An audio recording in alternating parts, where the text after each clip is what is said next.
같습니다. 자, 오늘 우리에게 주신 하나님 말씀은 누가복음 2장 8절에서 14절까지의 말씀입니다. 누가복음 2장 8절에서 14절까지의 말씀.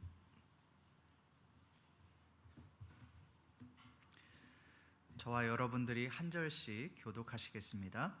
그 지역의 목자들이 밤에 밖에서 자기 양떼를 지키더니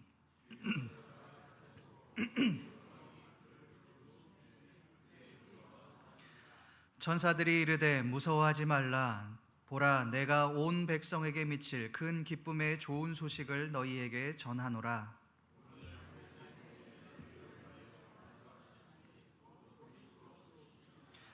너희가 가서 강보에 쌓여 구유에 뉘어 있는 아기를 보리니 이것이 너희에게 표적이니라 하더니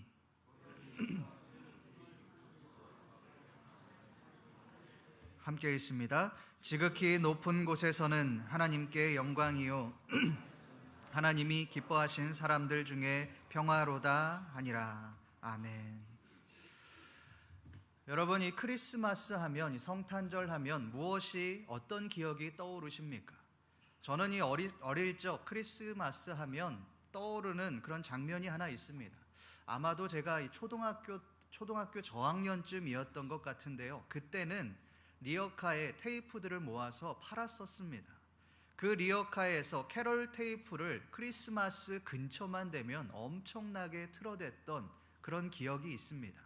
가는 곳마다 캐롤이 울려 퍼졌고 크리스마스 트리가 세워져 있었습니다.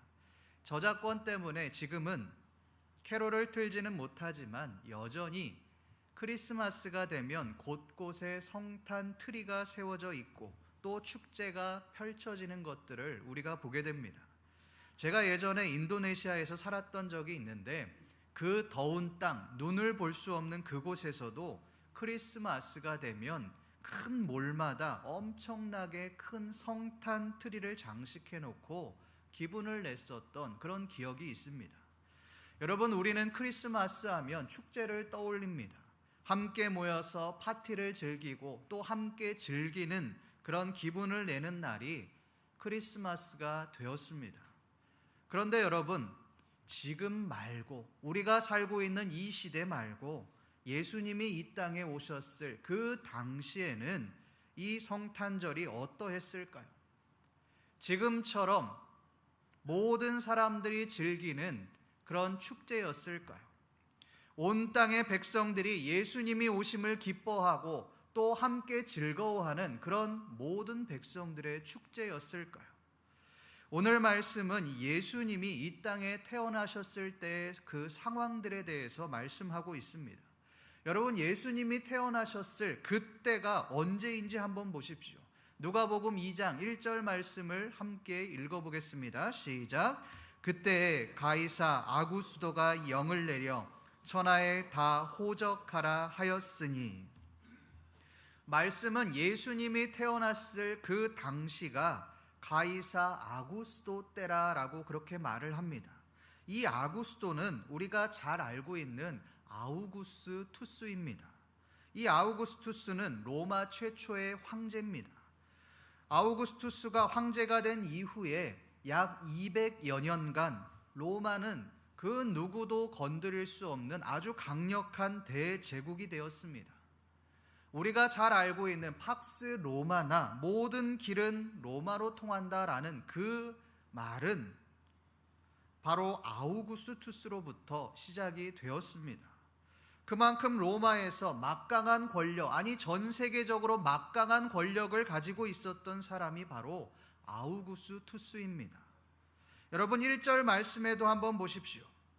아우구스투스가 이 백성들에게 호적을 등록하라고 그렇게 명령을 하는데 누구에게, 그 대상이 누구에게 말을 하고 있습니까? 천하라고 그렇게 말을 합니다. 이 말은 황제가 천하를 호령하고 있었다는 것입니다. 그저 자리에 앉아서 말 한마디만 하면 천하의 모든 사람들이, 전 세계의 모든 백성들이 호적을 하러 고향에 돌아갔다는 이야기입니다. 그런데 여러분, 예수 그리스도의 나시는 그 상황을 한번 보십시오. 로마의 황제가 천하를 호령하고 있을 때에 한 남자가 등장합니다. 그 남자는 바로 예수 그리스도의 아버지 요셉입니다. 이 요셉은 황제의 명령에 따라 호적을 하기 위해 자신의 고향인 베들레헴 땅으로 돌아갑니다. 그런데 문제가 있었습니다. 그 문제는 아내 마리아의 해산의 날이 가까이 왔다라고 하는 것이었습니다. 당시에 몰려든 사람이 너무나도 많아서 이들이 지낼 곳이 없었습니다. 결국 급하게 아들을 낳았는데 그곳이 어디입니까? 바로 우리가 잘 알고 있는 구유입니다. 이 구유는 소나 말이나 이 동물들의 여물을 담아 먹이는 그런 먹이통이었습니다. 여물통이었습니다.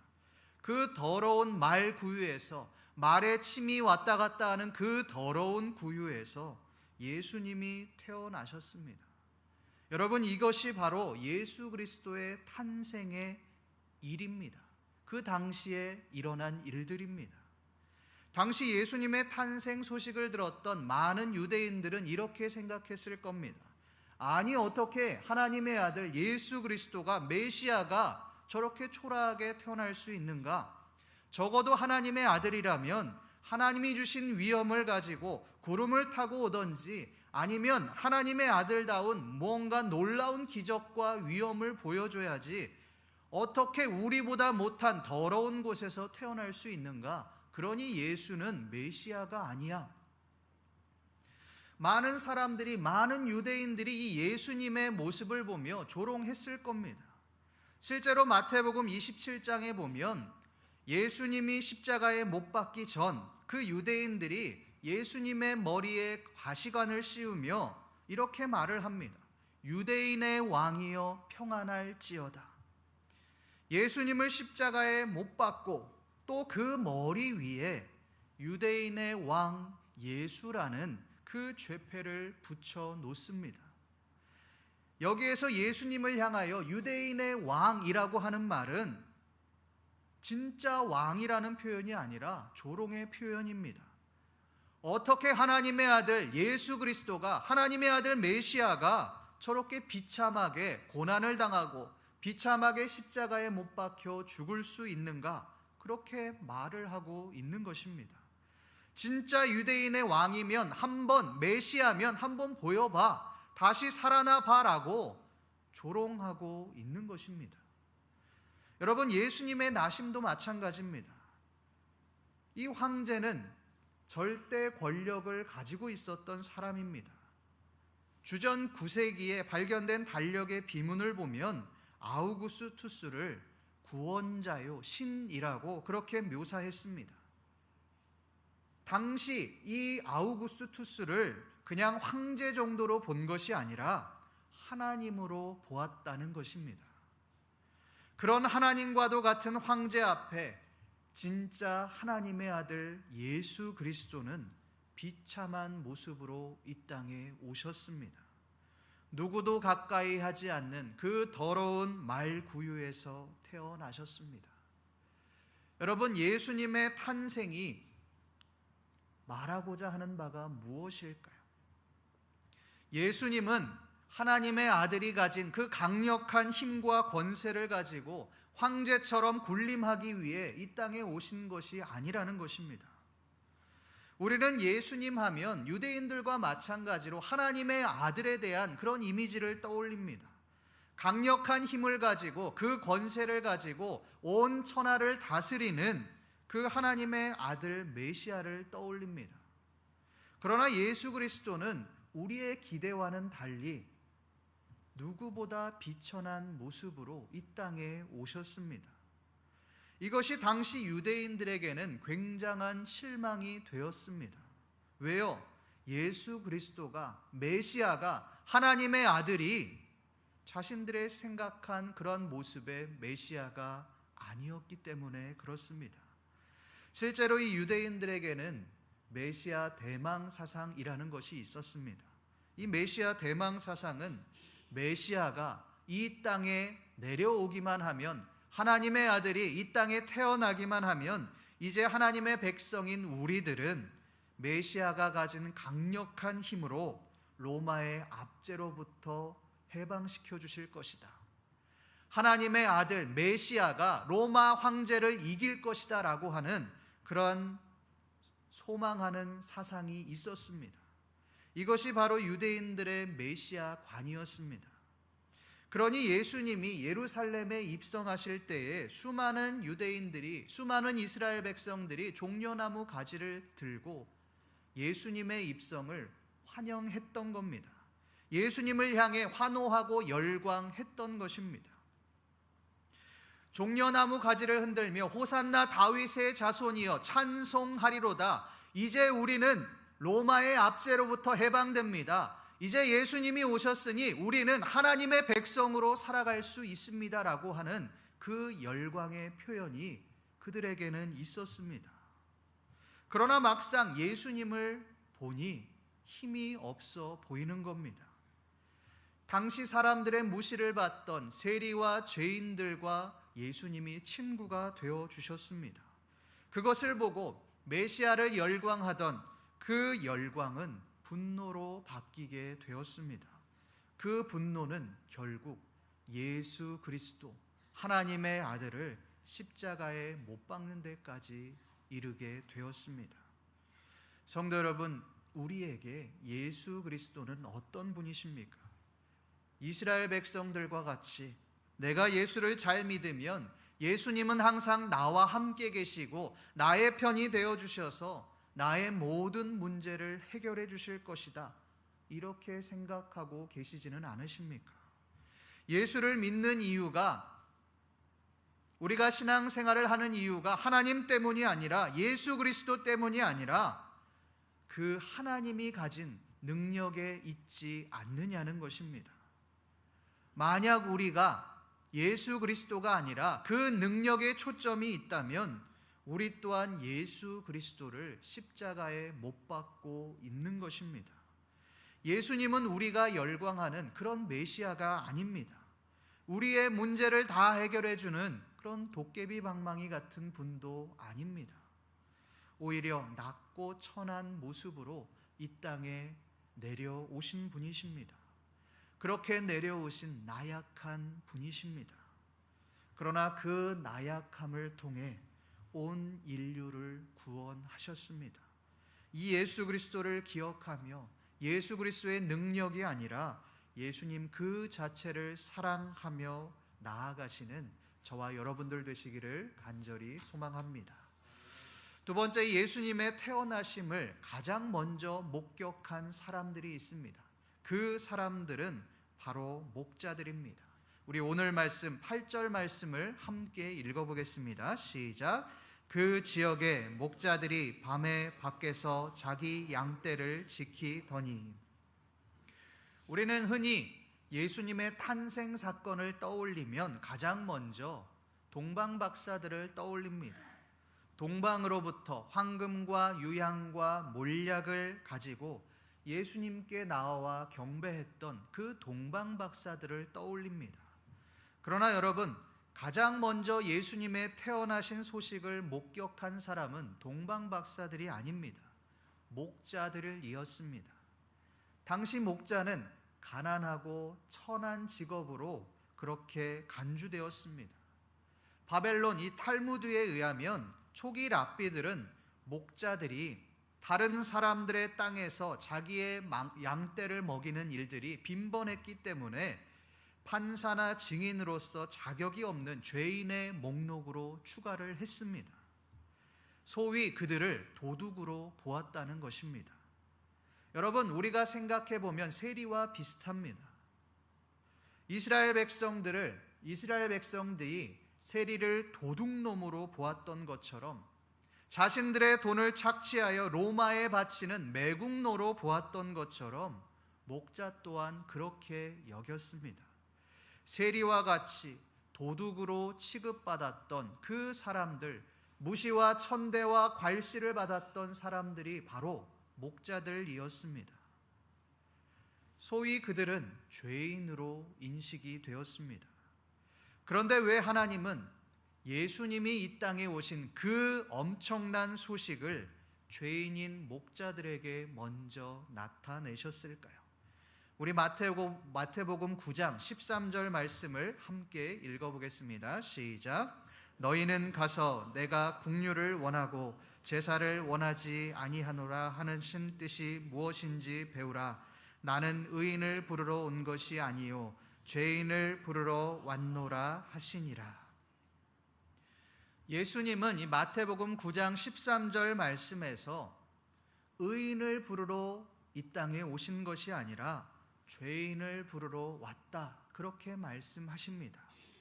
이 말씀은 예수님께서 바리새인들에게 하신 말씀입니다. 여러분, 당시 바리새인들은 엘리트들이었습니다.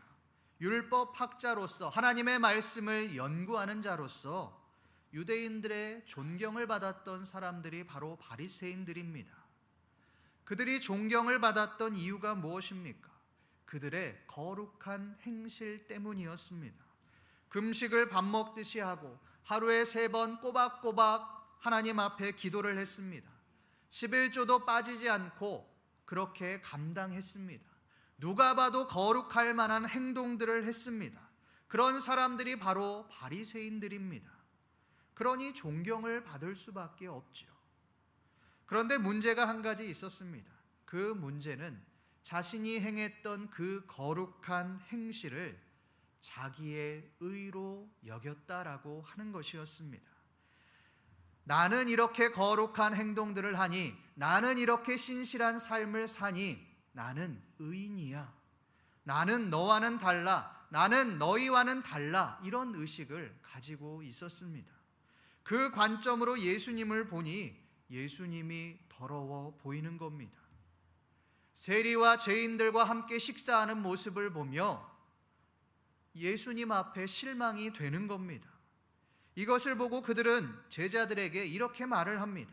너희 선생은 어찌하여 세리와 죄인들과 함께 잡수시느냐? 하나님의 아들이라고 하는 그 메시아가 도대체 어떻게, 아니 왜 우리가 더럽다고 여기는 그 세리와 죄인들과 함께 잡수시냐는 겁니다. 그렇다면 예수님은 더러운 존재 아니냐? 어떻게 이 더러운 존재가 하나님의 아들이 될 수 있느냐? 이렇게 말을 하는 것입니다. 그러나 예수님은 그런 바리새인들에게 이렇게 말씀하십니다. 나는 의인을 부르러 온 것이 아니다. 나는 죄인들을 부르러 이 땅에 왔다. 너희는 너희 스스로 의인이라고 생각하지만 그것이 아니다. 나는 너희같이 스스로 의인이라고 여기는 사람들을 위해 이 땅에 오지 않았다. 너희들이 더럽다고 여기는 그 죄인들을 부르기 위해 이 땅에 왔다. 너희가 스스로 더럽다고 여기는 상종도 하지 않는 그 세리와 죄인들을 섬기기 위해 이 땅에 왔다. 이렇게 말씀하는 것입니다. 예수님을 처음 목격했던 목격자들도 마찬가지입니다. 예수님의 탄생을 처음 마주한 그 소식을 들은 목자들이 어떻게 반응합니까? 우리 오늘 말씀 9절 말씀을 함께 읽어보겠습니다. 시작.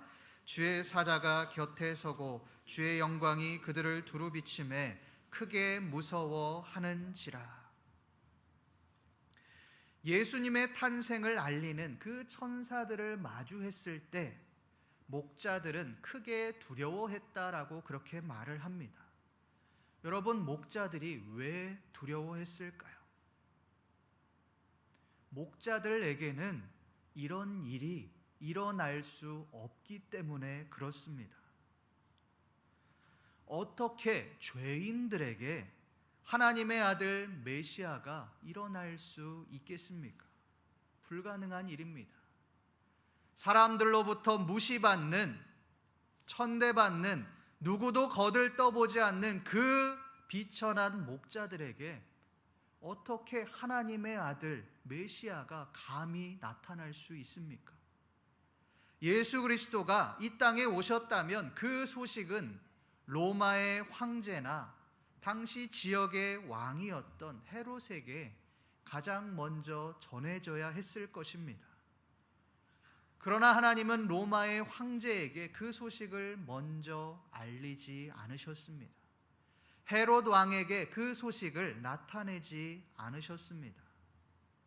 사람들이 무시하고 천대를 받는, 누구도 어울리지 않는 그 목자들에게 예수님은 나타나셨습니다. 하나님의 천사를 만난 그 목자들은 어떠했습니까? 두려워했습니다. 무서워했습니다. 왜요? 자신은 죄인이기 때문에 그렇습니다. 용서받을 수 없는 죄인이고 누구도 거들떠보지 않는 비천한 존재이기 때문에 그렇습니다. 그런 죄인들에게 하나님의 천사가 나타났다, 예수 그리스도의 소식이 전해졌다, 이 사실은 두려울 수밖에 없는 것입니다. 그렇게 두려워하는 목자들을 향하여 하나님은 이렇게 말씀하십니다. 우리 10절 말씀을 함께 읽어보겠습니다. 시작. 천사가 이르되 무서워하지 말라. 보라, 내가 온 백성에게 미칠 큰 기쁨의 좋은 소식을 너희에게 전하노라. 사람들이 무시하는 그 목자, 온갖 천대와 멸시를 받는 그 목자, 사람 취급받지 못하는 그 목자들을 향하여 하나님은 무서워하지 말라라고 그렇게 위로하십니다. 그리고 이렇게 말씀하십니다. 내가 온 백성에게 미칠 큰 기쁨의 좋은 소식을 너희에게 전하노라. 너희는 이전까지 멸시와 천대를 받는 보잘것없는 그런 삶이었지만 그런 너희들에게 큰 기쁨의 좋은 소식, 모든 인류가 기뻐할 그 소식을 너희에게 전한다는 것입니다. 여러분, 멸시와 천대를 받던 이 목자들에게 이 말씀은 어떻게 들려졌겠습니까? 그 어떤 말보다도 큰 위로가 되었을 것입니다. 그 어떤 소식보다 기쁜 소식이 되어졌을 것입니다. 여러분, 예수 그리스도가 이 땅에 오셨다라는 뜻은 바로 이런 뜻입니다. 삶의 희망이 없는 자들에게 소망이 되어지는 것입니다.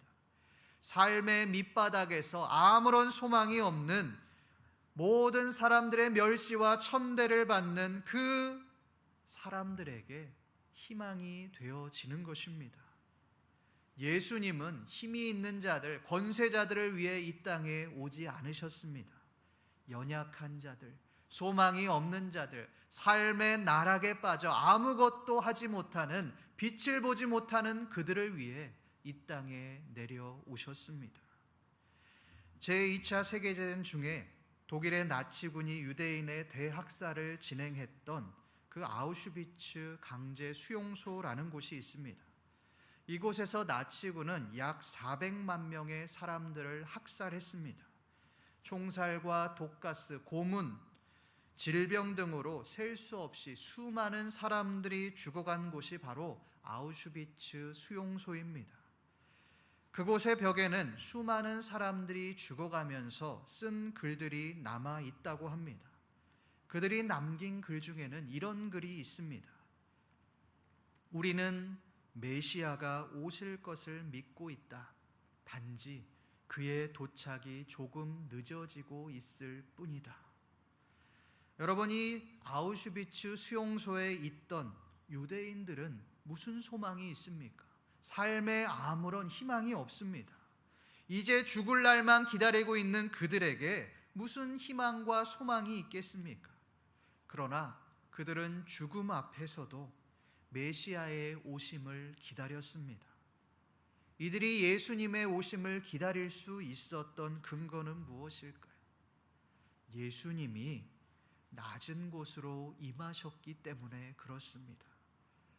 예수님께서 권세자들에게 임하신 것이 아니라 아무런 소망이 없는 비천한 목자들에게 먼저 나타나셨기 때문에 그렇습니다. 말씀을 준비하다가 SNS에서 사진 하나를 보았습니다. 그 사진은 어떤 교회에서 성탄절을 맞이하여 같은 상가 주민들에게 보낸 쪽지였습니다. 그 쪽지에는 이렇게 쓰여 있었습니다. 안녕하세요. 3층 교회입니다.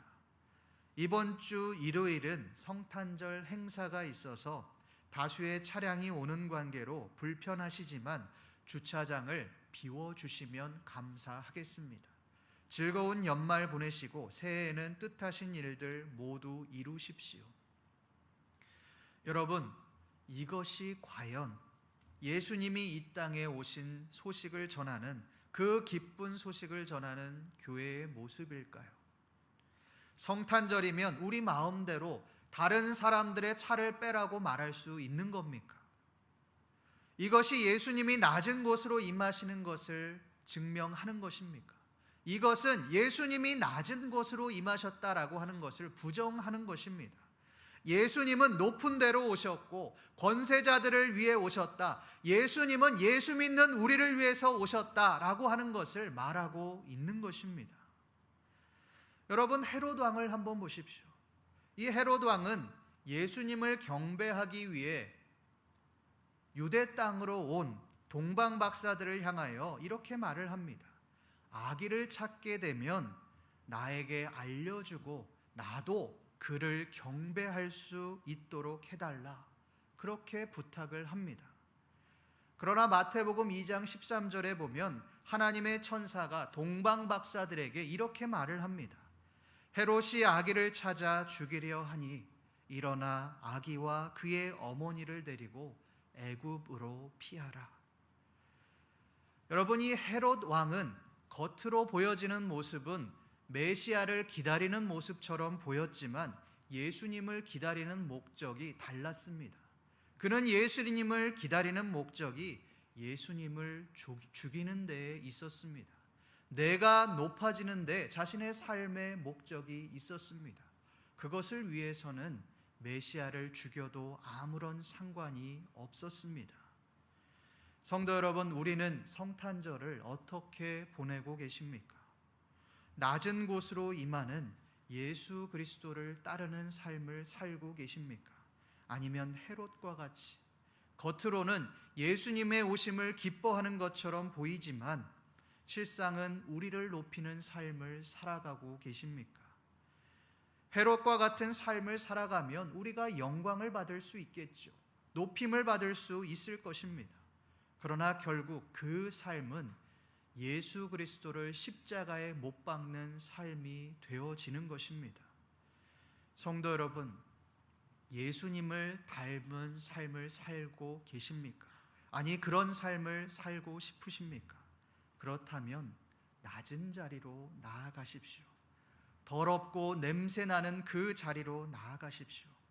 예수님은 지극히 작은 자에게 한 것이 곧 나에게 한 것이다 라고 그렇게 말씀하십니다. 예수님이 이 땅에 오신 성탄, 그 성탄을 기념하며 우리가 예수님처럼 낮은 자리로, 냄새나는 자리로 나아감으로 연약한 자들, 또 도움이 필요한 자들, 그 고통의 부르짖음의 소리를 외면하지 않고 예수님처럼 사랑하며 나아가시는 신림교회 모든 성도님들 되시기를 간절히 소망합니다. 기도하겠습니다. 하나님 아버지, 감사합니다. 예수님께서 오신 성탄절을 맞이하여 우리는 어떠한 마음으로 성탄절을 살아가고 있는지를 되돌아봅니다. 하나님, 우리가 유대인들처럼 헤롯 왕처럼 겉으로는 예수님을 경배하는 것 같지만 우리의 목적이 이루어지지 않으면 예수님을 비난하고 예수님을 떠나고 예수님을 십자가에 못 박고 있지는 않은지 되돌아봅니다. 하나님, 우리가 유대인들과 헤롯 왕처럼 그런 삶을 살아가지 않게 하시고 낮은 곳으로, 낮고 천한 곳으로 오신 예수님을 기억하며 예수님을 따르는 삶을 살아가는 우리의 삶이 되어질 수 있도록 주여 도와주시옵소서. 감사드리며 살아계신 우리 주 예수 그리스도의 이름으로 기도드립니다. 아멘.